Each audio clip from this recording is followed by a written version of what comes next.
Som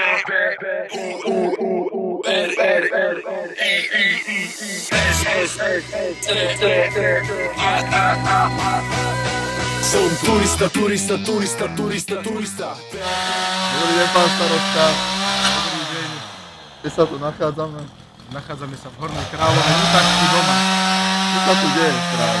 Ako vidíte, práve moji spoluobčania, ctení kamaráti, si chystajú drevo na zimu. Vidíte, zima udrela v plnom prúde a neobýšla ani naše obývačky, tak sa musíme pripravovať.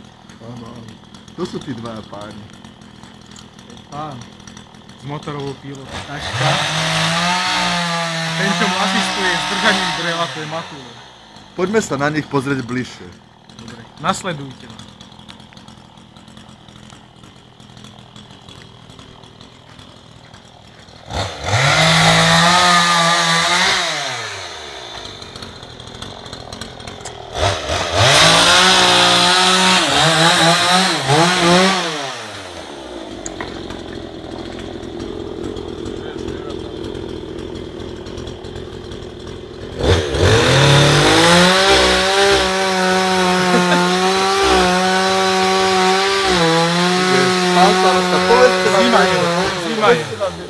Obyvateľom Hornej Kráľovej.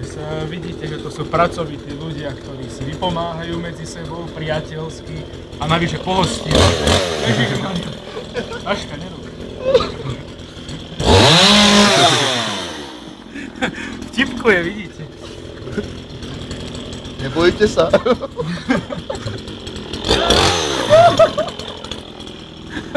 Málo ste si nadelal do kalhot. Vidíme, že títo ľudia sú aj žartovní a dobromyselní. Poďme radšej naspäť, lebo potom možno mu ujde náhodou píla a nedopadne to dobre. Títo ľudia sú srdeční. Dobroprajní hlavne. Tak nasledujeme. To má na starosti.